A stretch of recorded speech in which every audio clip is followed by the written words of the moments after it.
Hello friends, welcome to laddu சமையல். இன்றைக்கி நம்ம லட்டு சமையலில் ஒரு மசாலா பரோட்டா ரெசிபி தான் பார்க்க போகிறோம். பரோட்டாவை எப்பயுமே குருமோடு சாப்பிட்டு போர் அடிச்சிருச்சு. அதனால் பரோட்டாவை இந்த மாதிரி மசாலா பரோட்டாவை பண்ணி சாப்பிடுங்க. நான் வாங்கிட்டு வந்த பரோட்டாவில் மீதியானங்காட்டி அதை நான் அப்படி செய்ய போகிறேன். நான் 4 பரோட்டா எடுத்திருக்கேன். அதுக்கு ஒரு 3 டேபிள் ஸ்பூன் அளவுக்கு எண்ணெய் ஊற்றி வச்சுருக்கேன். எண்ணெய் ஹீட் ஆகட்டும்.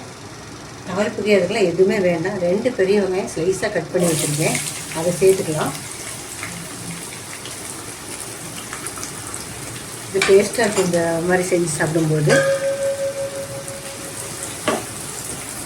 வெங்காயம் நல்லா ஃப்ரை ஆகட்டும்.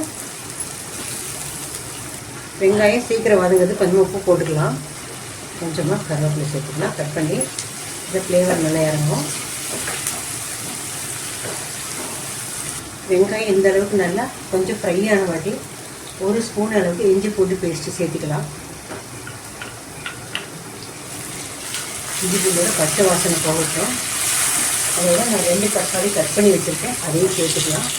தக்காளி இஞ்சி பூண்டு பேஸ்ட்டு நல்லா வதங்கி வரட்டும். இந்த மாதிரி மசாலா பரோட்டா செய்யும்போது சாப்பிட்றதுக்கு டேஸ்ட்டாக இருக்கும். தக்காளி நல்லா மசிஞ்சு வரணும், அந்த அளவுக்கு நம்ம வதக்கிக்கலாம். இப்போ தக்காளி பாதி அளவுக்கு மசிஞ்சிருச்சு. இப்போ மசாலா பொடியெல்லாம் ஆட் பண்ணிக்கலாம். ஒரு 1/2 டீஸ்பூன் மஞ்சள் தூள், ஒரு ஸ்பூன் அளவுக்கு மிளகாத்தூள், 1 ஸ்பூன் மல்லித்தூள், 1 டீஸ்பூன் கரம் மசாலா, இதெல்லாத்தையும் இதில் சேர்த்துக்கலாம். அதாவது ஒரு 3 டேபிள் ஸ்பூன் அளவுக்கு தயிர் ஆட் பண்ணிக்கலாம். தயிரோடு சேர்த்து நல்லா இதை வதக்கிக்கலாம். தயிரெல்லாம் நல்லா வதங்கிட்டு தக்காளியும் நல்லா வதங்கிடுச்சு. தயிரெல்லாம் அப்சர்வ் பண்ணிட்டு எண்ணெய் பாருங்கள் சைடில் பிரிஞ்சு வருது. இந்த சமயத்தில் நம்ம கட் பண்ணி வச்சுருக்க பரோட்டாவில் சேர்த்துக்கலாம். நான் பொடியே கட் பண்ணி வச்சுருக்கேன் சிசரில். கத்தியில் கூட நீங்கள் வச்சுக்கோங்க. இந்த மாதிரி கட் பண்ணி வச்சதை போட்டு நல்லா நம்ம மிக்ஸ் பண்ணிக்கலாம்.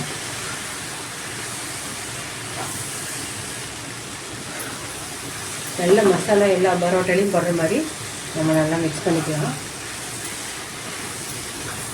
டேஸ்ட்டு சும்மா வேறு லெவலில் இருக்கும். ட்ரை பண்ணி பாருங்கள்.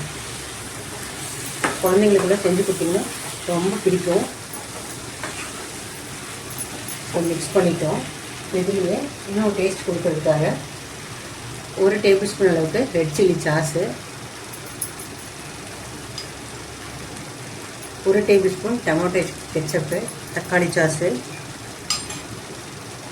ஒரு 1/2 டீஸ்பூன் அளவுக்கு சோயா சாஸ், 3 சேர்த்துட்டு நல்லா கலந்து விட்டுக்கலாம். இப்போ இந்த மசாலாலாம் நல்லா பிடிக்கிறதுக்காக கொஞ்சமாக தண்ணி தெளிச்சு விட்டுக்கலாம். தெளிச்சுட்டு மூடி போட்டு ஒரு 2 நிமிஷம் அப்படியே வச்சுருக்கலாம். மசாலா எல்லா பரோட்டாலையும் போட்டு சூப்பராக கிறிஸ்பியாக வந்துடும்.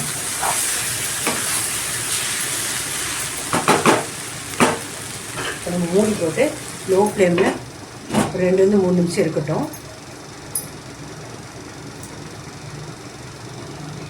2 நிமிஷம் ஆயிடுச்சு. திறந்து பார்க்கலாம். பாருங்கள், நல்லா சூப்பராக ரெடி ஆகிடுச்சு நம்மளோட பரோட்டா. மசாலா பரோட்டா அட்டகாசமாக ரெடி ஆகிடுச்சு. வெறும் பரோட்டா குருமாவில் சாப்பிட்றது இது ஒரு டேஸ்ட்டு தனியாக நல்லாயிருக்கும். தண்ணியெல்லாம் எடுத்துருச்சு பாருங்கள்.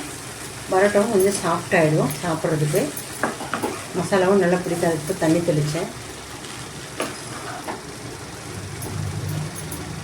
லாஸ்ட்டாக இதில் பொடியான இருக்குன்னு கொத்தமல்லி தழை தூவி இறக்கிட்டோம்னா நம்மளுடைய சூப்பரான மசாலா பரோட்டா ரெடி ஆகிடும். இப்போ எல்லாத்தையும் ஒரு தடவை நல்லா மிக்ஸ் பண்ணி விட்டுடலாம். பரோட்டாலேயும் உப்பு இருக்கும். நம்ம வெங்காயம் தக்காளிக்கு போட்டு உப்பு சரியாக இருக்கும். 10 போட்டுக்கலாம். எனக்கு கரெக்டாக இருக்குது. அவ்வளோதான், நம்மளோட சூப்பரான மசாலா பரோட்டா ரெடி ஆகிடுச்சு.